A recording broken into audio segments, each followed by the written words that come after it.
Okay, hello, Year 10. This is Mr. Azapadi broadcasting from Nottingham. Hope all is well in Derby. So if you weren't in the class on Friday, last Friday when we were at school, this will be news to you. But I'm going to teach a different unit to the one that we've been studying up till now, because I just think Buddhism is quite difficult to study at home on your own. Even with the videos and things like that, I think it's quite a tough one to study because there's so much new that will be completely unfamiliar to you. So instead, for the rest of the year, we're going to do these two other units, which are part of the philosophy and ethics course. So you've done the first two units. That is the relationships and families that we did first, and then the belief in God unit. And then there's two others. That's this one, religion, peace, and conflict. And then there's a unit called dialogues, which is it's got a longer name actually, but we'll talk about that later about what it's all about. Both those units are fairly small, so it should be fairly straightforward to finish them before the end of the year, as long as you're working at home it's really important that you keep up to date with the tasks that I'm setting you, because we just don't know what the situation will be when we return. It's best to be as on top of things as you can be, to do all the tasks I'm giving. When we set your homework, please hand it in, which will probably be to submit via the Teams app. So this was the lesson that I actually taught a little bit on that last Friday, but we didn't do that much work in that lesson, so I just thought I'd go through it again. And rather than giving that long reading, which you've still got and you can still use, I'm going to be a bit more specific about the evidence that I want you to use. So, the title. This unit is called Religion, Peace, and Conflict. It's about It's got a few different things in, but one of the central things is war. Whether war is ever okay, whether we can justify going to war, or whether war is always wrong. And this first, we'll be looking more specifically at different points of view. For example, we'll look at pacifism, the view that war is always wrong, and why some Christians are pacifists. We will look directly at something called just war theory, which is a set of rules that some people have created within Christianity about when it's okay to go to war and how you should behave during war. But we will start by just looking in general. What does the Bible say about war? And as with most things, a lot of ethical issues, the Bible is got quite a complicated view of war. Probably, in fact, more than most other topics. The Bible has a lot of different things that it says about war. So to begin with, it might just worth saying that the Bible's divided into these two sections. We talked about this in my lesson, but let's just talk about it a little bit again. The biggest division in the Bible, so the Bible is a collection of different books, but the main division in those books is there's books of the Old Testament and the New Testament. The Old Testament is written mainly in Hebrew, and that is a set of scriptures that were followed by Jewish people and still followed by Jewish people today, but they're also part of Christianity because Christianity grew out of Judaism. The Old Testament consists of, some of the books in the Old Testament are stories about the beginning of the world. So Genesis is about Adam and Eve and that kind of stuff. Then it's about the stories about the history of the Jewish people and their relationship with God. So you've got the story of Abraham, you've got the story of Moses, who leads the people, the Jewish people, out from slavery in Egypt, and leads them in their search for the promised land, the land that God had promised them. And then Moses dies, but then eventually the Jewish people find the promised land. And then you get a lot of history of the Jewish people while they're in Israel, which is the country they were promised. So a lot of it is stories. Also within there you have a lot of rules. So the Old Testament has a lot of rules that, according to the book, were given to the Jewish people through Moses. God gave them to Moses and Moses gave them to the Jewish people. So it tells the Jewish people how to live. So those are the main things, I guess, in the Old Testament. It's got a lot more than that, but stories about the Jewish people, the history of the Jewish people, their relationship with God, and rules that they should follow. The New Testament is about Jesus. So basically, Jesus was born as a Jewish person, and Christianity first emerged amongst Jewish people. So all his first followers were Jewish. And so the New Testament of the Bible is firstly the stories about Jesus, what happened in his life. Then there's a lot of letters in the New Testament, which is people kind of trying to understand what the importance of Jesus' life is, and how Christians should live their lives and what they should believe in now that Jesus has gone. So yeah, that's basically the difference between the Old and New Testament. The reason we're looking at, I'm just giving that explanation there, is one, it's useful to know as we go forward because it's going to come up again, and also because the Old and New Testament have quite different things to say about war. So here's what I want you to do. What you need to have from this lesson is notes on the following things. You need to be able to say reasons why, or evidence that, the Old Testament accepts war. So things from the Old Testament that make it sound like war is at least sometimes okay.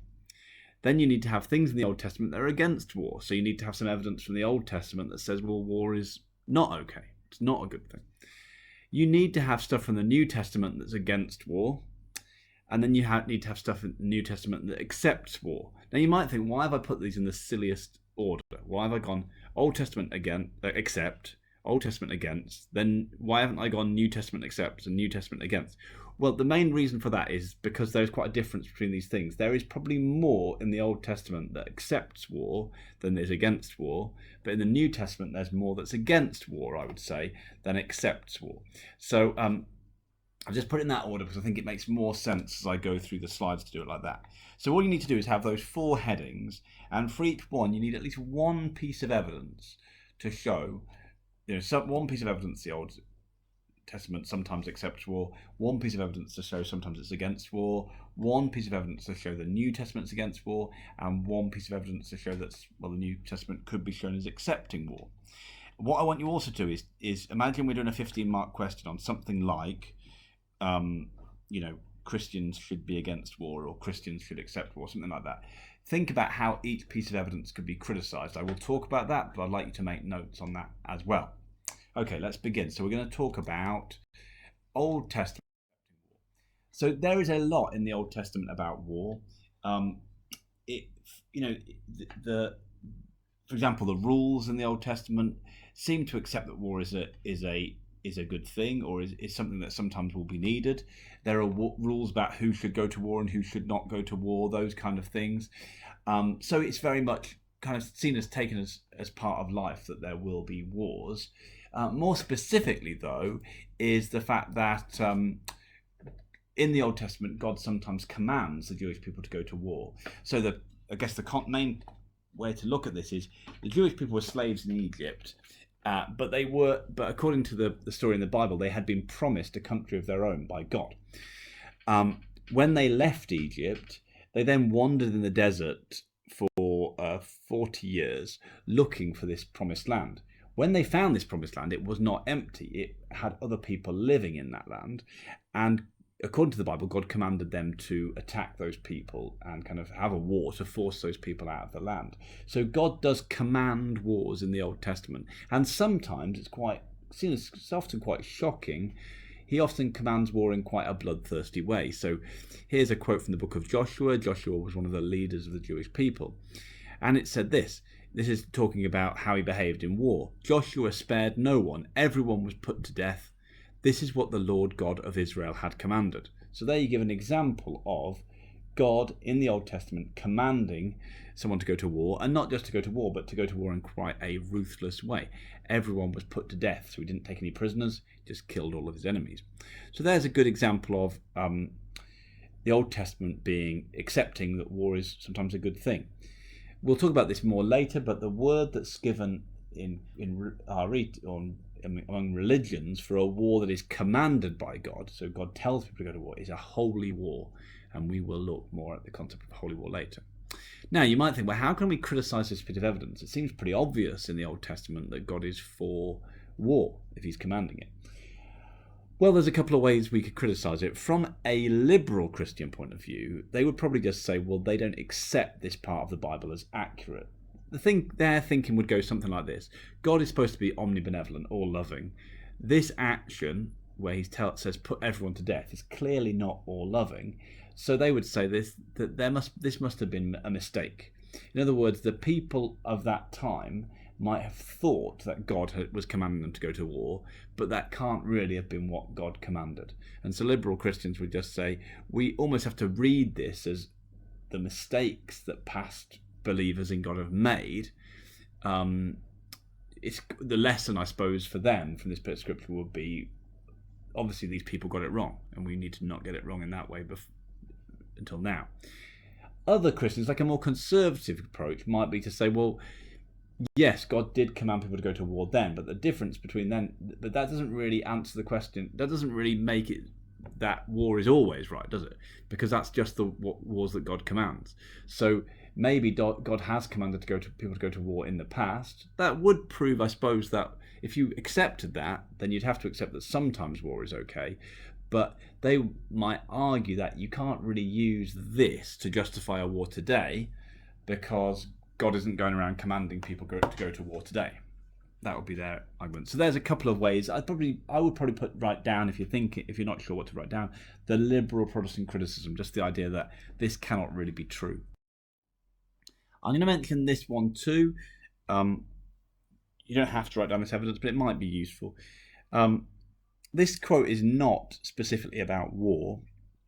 It's from the book of, but it is useful when you think about the ethics of war. So it's from the book of Leviticus, which is a book in the Old Testament which has it's full of rules for people to follow, and it says this very famous quote: "If anyone injures his neighbour, whatever he had done, the same should be done to him. Fracture for fracture, eye for eye, tooth for tooth." So this is a famous quote: "An eye for an eye, tooth for tooth." It's basically saying, if you injure someone, then revenge should be taken upon you at the same level that you injured someone. Now, this is sometimes used. It's not really about war. That would be the criticism of using this about war. It's about something else. But it could be used in a kind of roundabout way to justify war by people saying, well, it's about revenge, and it says basically it's okay to take revenge, or it's a suitable thing to do to take revenge. If someone attacks you, it's right to attack them back. So you could say, well, that following this quote, if a country attacks your country, then your country should attack them back, which does make some kind of sense. It's some kind of logic if you follow the quote in that way. There's two reasons you could criticize it. One, like I said, it's not really about war, so you could just say, well, it's not talking about war. It's talking about like crimes, really, about crime rather than countries attacking each other. More importantly, though, as we'll see later, Jesus actually mentions this quote in the New Testament, and he tells people not to follow it. So we'll see that, and that's really important, because for Christians, all the Bible is important, but the number one things that are important are the things that Jesus said, because Jesus for Christians is God on earth. Okay, let's have a look at New Testament against war. There are lots of places in the New Testament which are very for peace. One place you find it quite a lot is the prophets. So the prophets, books of the prophets are books of the Old Testament about these people who claim to be messengers from God. That's what a prophet is, a messenger from God. And often these people criticized the Jewish religion and the Jewish society around them. So they were Jewish people born into the Jewish religion, but they were critical of how people were following God, and they didn't think that they were following God in the right way. And sometimes the criticism is because they think people are too violent, and so sometimes you get some kind of anti-war stuff here. So this is from the book of Isaiah. It's about what Isaiah thinks is going to happen at the end of time, and he says this: "He," that's God, "shall judge between the nations and shall arbitrate for many peoples. They shall beat their swords into plowshares and their spears into pruning hooks. Nation shall not lift up sword against nation, neither shall they learn war anymore." Now, this is what he's trying to say here, is that at the end of time, when God makes the world all right again, which is a belief that's common to Judaism and Christianity, one day God will come and make the world better. But the specific thing here is that at that time there will be no more war. So when God uses his power to make the world perfect again, there won't be any war. And the red part, it's a long quote, but the red part is the bit that's really important. This is what shall happen: "They shall beat their swords into plowshares and their spears into pruning hooks." Swords and spears are obviously weapons, and the idea is they beat them so that they kind of hammer them into other things. So a ploughshare is something you use to plough a field. A pruning hook, I'm not really sure, but I think it's something to do with, something in farming in some way. So these are farming instruments. So the idea is that the ideal world, according to this person, according to this part of the Bible, would be a world in which everyone got rid of all their swords and their spears, and they turned them into things that you can use for farming. Now, why is this against war? Well, it's basically saying God wants to bring about a world where there is no war, where everyone just lives in peace, and where we don't need swords and spears and things like that. So that would be a good piece of evidence, especially because it's not. If you can explain that thing about swords into ploughshares, it's a nice one to explain in an SEE. That's a good piece of evidence to suggest that the Old Testament is against war to some degree. The criticism of that would be, well, this doesn't actually say that war is wrong. What it says is that in the ideal world that God will bring about in the future, there will be no war. But that is actually different from saying that it's never right to go to war. In fact, most people would agree that in the ideal world there'll be no war.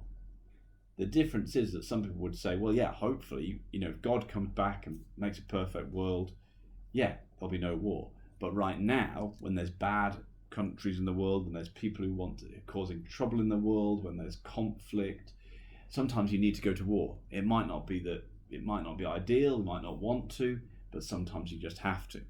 So that would be my criticism. It's not really a criticism of the quote, it's a criticism of the idea that quote says that war is always wrong, if that makes sense. Okay, remember, I'm going through this pretty quick. My advice would be to pause after every section. You can rewind, make sure that you've got all the information you need. Okay, let's talk about the New Testament. So when Jesus comes around, most of the stuff he says is against violence of any kind, really. Jesus is not associated with violence or encouraging violence or going to war in any way. So let's have a look at a couple of quotes. So here's a very famous one.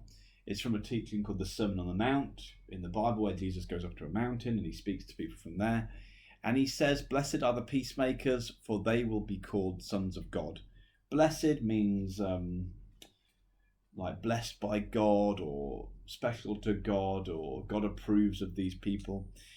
He's basically just saying people who make peace are good. God approves of those people. They will be called the sons of God. It almost seems to be guaranteeing these people a place in heaven. These people are special to God.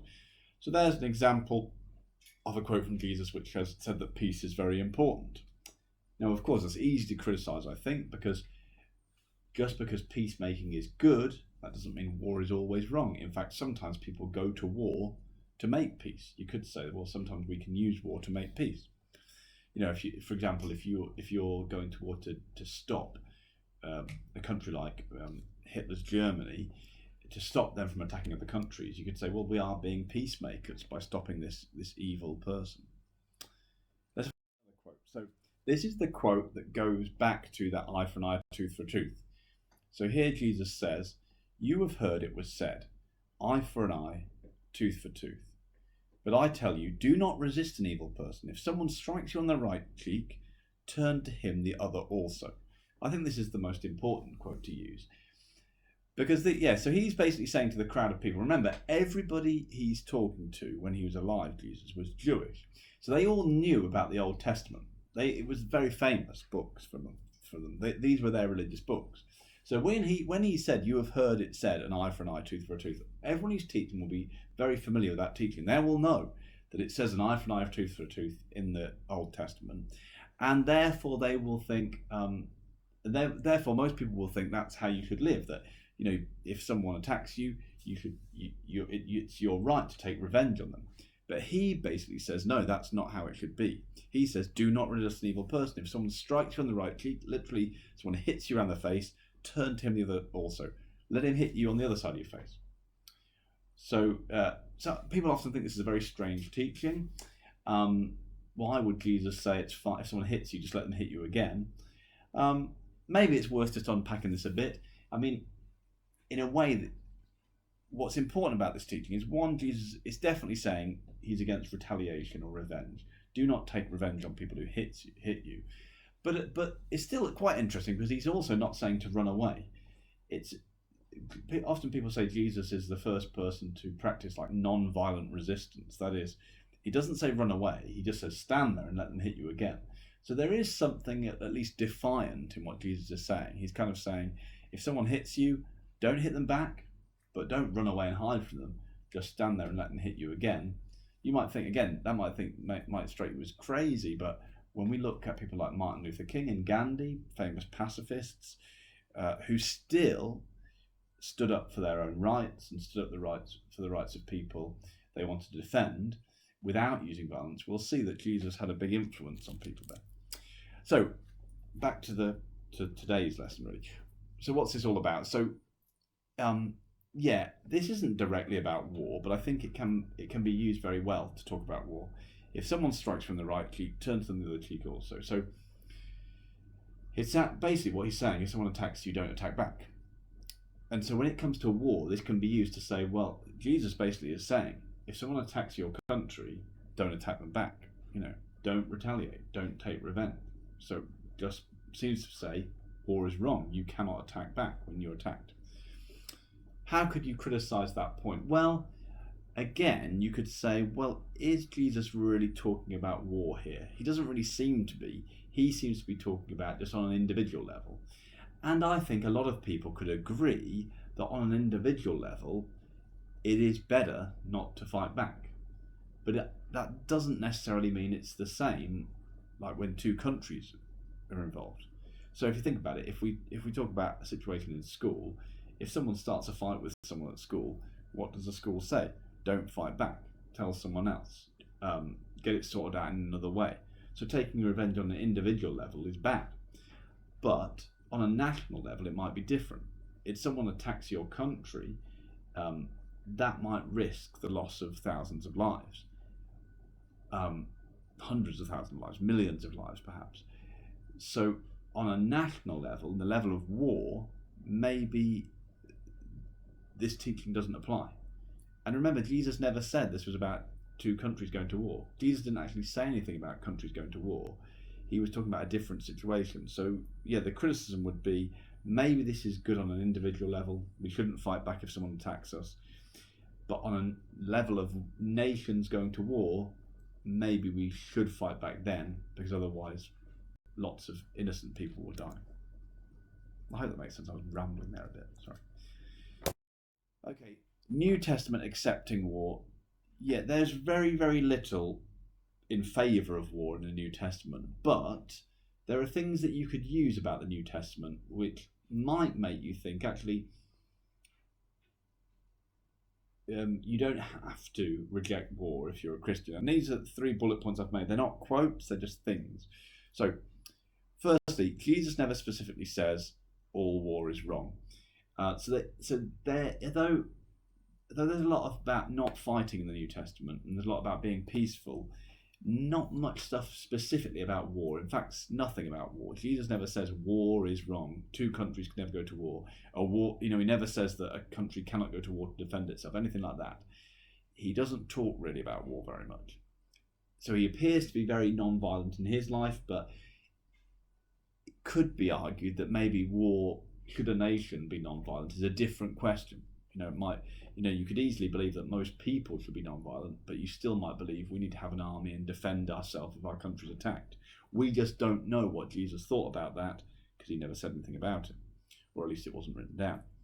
He accepted soldiers as his followers, so it does say that in the Bible, that he accepted soldiers as his followers, and he didn't seem to condemn them, say it's wrong to be a soldier to them. He didn't seem to say they must stop being a soldier to follow him. So, that's not really, he did not really saying that they're good to be soldiers, but he never said it was wrong either. So it might be important. The last point, once in the Bible, Jesus does use a degree of violence himself.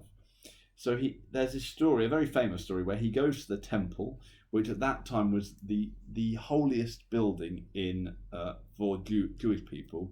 It's in Jerusalem, the capital of Israel. Well, it was. It's destroyed now. It doesn't exist anymore. But at the time when Jesus lived, it was this very holy building, and it was in that religion at the time. It wasn't like lots of different church buildings or anything like that. It was this one building was most important. That's where you'd go to worship God. And Jesus visits the temple, and he gets angry about the fact that people are changing money, lending money, trading inside the walls of the temple. So he's saying, well, this should be a house of God, and people are using it to make money. And he overturns their temples and kind of forces them out of the temple. Oh, sorry, overturns their tables. Yeah, they've got tables with all the money. He overturns their tables and forces them out of the temple. So it's not a really very good argument because it's nothing to do with war, but you could say, well, this is one example where Jesus doesn't follow this strict pacifism of always being non-violent. He doesn't fight people so much, but he does use some kind of violent actions to overturn their tables. So some people say that this shows that Jesus wasn't a complete pacifist. He didn't believe just in no violence whatsoever. I think all of that evidence is quite easy to criticise because none of it really says that war is okay. None of it is very firm evidence that Jesus thought that war was sometimes okay. It just shows that there are little bits and pieces here that might suggest he wasn't a complete pacifist. Okay, that's all your evidence and your criticisms. So you should have the evidence and criticisms written down. If it's not clear, I'm going to be posting this video once it's up and running to this Microsoft Teams. So underneath, write any questions that you've got. If you've got any questions, write them underneath and I can answer them. That's the whole point of the Teams thing. The other thing is pause it and go back. Pause it and go back. Because these are a bit rambling, these talks, but the reason I've done them a bit rambling is because I want to kind of explain it as thoroughly as possible. So yeah, remember, for each of those headings, New Testament accepting, New Testament against, Old Testament accepting, Old Testament against, you need to have the evidence, at least one piece of evidence, and how that evidence can be criticised. I'll just take you through an example of how you might use this stuff. So here's a 15-mark question. A Christian cannot take part in war. Discuss this statement. 15 marks. So I've just done an SEE plus E, and here's how it works. Some Christians would agree with this statement because of Jesus' teachings in the New Testament. Jesus said, "Do not resist an evil person. If someone strikes you on the right cheek, turn to him the other cheek also." You can see how I've cut that quote down. I haven't used the full quote, which is what you should do. This means that even if we are attacked, we should not fight back. To some Christians, this means that war is wrong, even if it, there's a typo there, even if it is motivated by self-defense, it should say. However, here's my criticism, my evaluation. However, some Christians would criticize this point of view by saying that Jesus is talking about not taking revenge on an individual level, not about war. They would argue that not taking revenge when someone attacks us is a good thing, but that when our country is attacked, we must fight to defend innocent lives. This is out country. It means it should say our country. Apologies. I'm always putting typos in.